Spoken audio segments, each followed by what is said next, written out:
పరమశివుడు సర్వాంతర్యామి, విశ్వమంతా వ్యాపించినవాడు. శివ అనే 2 అక్షరాలు అత్యంత మహిమాన్వితమైనవి, చాలా గొప్పవి.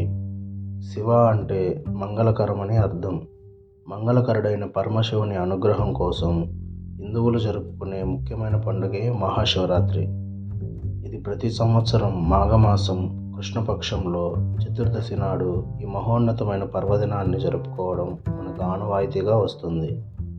కైలాసనాథుడైన మహాదేవుడు మహాశివరాత్రి నాడు అనంత భక్తకోటి కోసం శివలింగంగా ఆవిర్భవించి రక్షిస్తున్నాడని భక్తుల నమ్మకం. పురాణాల ప్రకారం కైలాస పర్వతం మీద పార్వతీ పరమేశ్వరులు సుఖాసీనులై ఉంటారు. అప్పుడు పార్వతీదేవి శివునితో అన్ని వ్రతములలో ఉత్తమమైన వ్రతమేది అని అడగగా, అప్పుడు పరమేశ్వరుడు శివరాత్రి వ్రతం అన్ని వ్రతముల కన్నా ఉత్తమమైనది అని జవాబు ఇవ్వడంతో పాటు ఆ వ్రతం యొక్క విశేషాలను కూడా తెలియజేస్తాడు. ఈ వ్రతాన్ని మాఘ బహుళ చతుర్దశి నాడు ఆచరించాలని తెలిసి చేసినా తెలియక చేసినా ఈ వ్రతాన్ని ఒక్కసారి చేస్తే చాలు యముని బారి నుండి తప్పించుకుని విముక్తి పొందుతారని వివరిస్తాడు. అదే సందర్భంలో పార్వతీదేవికి ఒక ఆసక్తికరమైన కథను చెప్తాడు. ఆ కథా విశేషాలేంటో ఇప్పుడు తెలుసుకుందాం.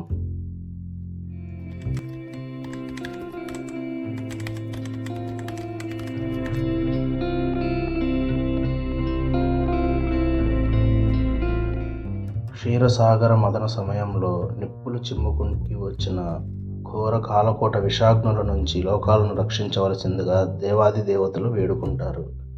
శివుడు ఆ గరళాన్ని తన గలాన నింపుకొని ముల్లోకాలను కల్లోలం నుంచి కాపాడుతాడు. పూర్వం ఓసారి బ్రహ్మకు విష్ణువుకు తాను గొప్పంటే తాను గొప్పన్న అహంకారం కలుగుతుంది. అది కాస్త తీవ్ర రూపం దాల్చి యుద్ధ స్థాయికి చేరుకుంటుంది. లోకాలన్నీ ఆ యుద్ధం వల్ల భీతిల్లుతున్న తరుణంలో పరమేశ్వరుడు హరిబ్రహ్మలకు జ్ఞానాన్ని ప్రసాదించాలనుకుంటాడు.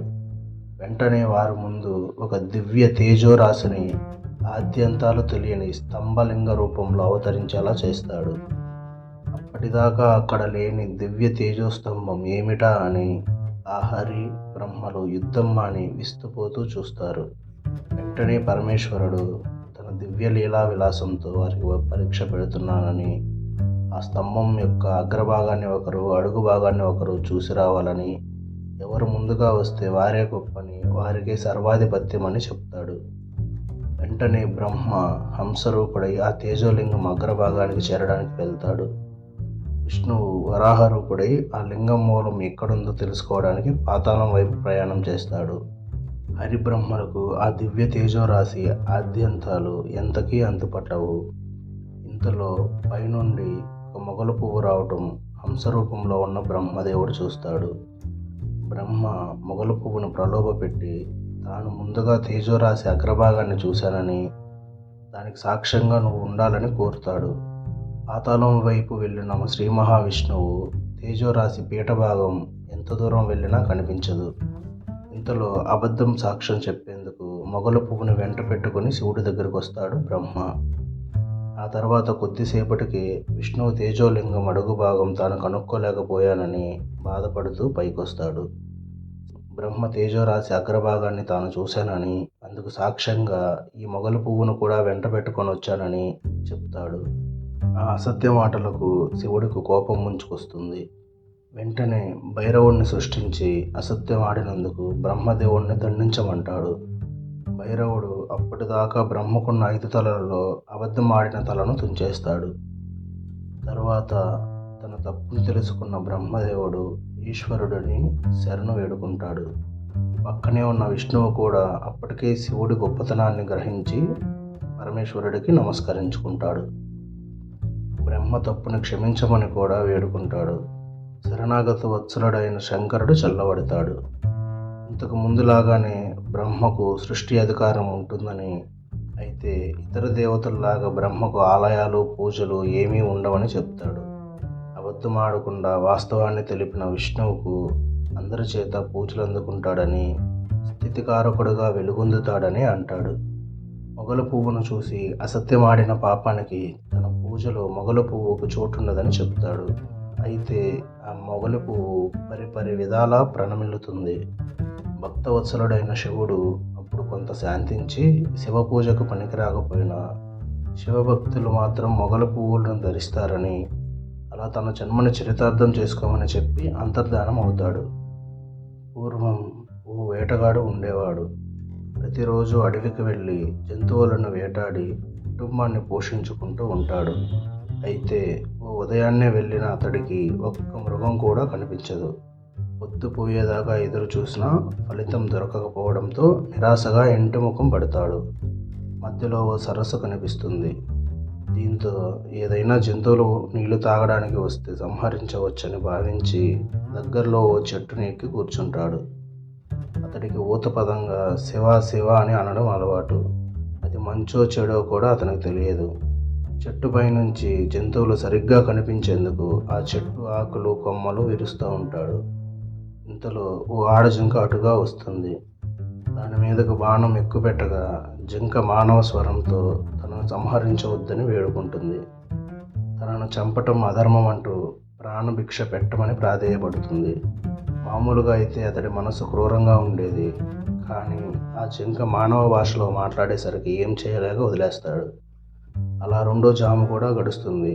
ఇంతలో ఇంకొక ఆడజింక అటుగా వస్తుంది.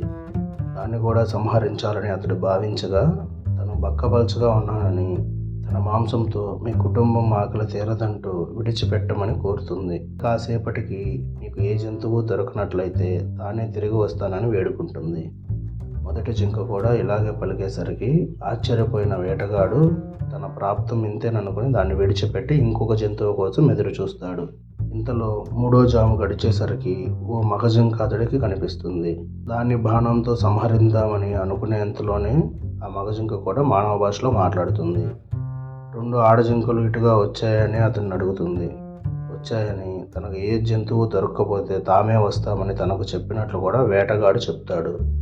అప్పుడు ఆ మగ జింక అయితే ఆ రెండు జింకలను ఒకసారి చూసి వస్తానని, అప్పుడు తనను చంపమని పలికి వెళ్ళిపోతుంది.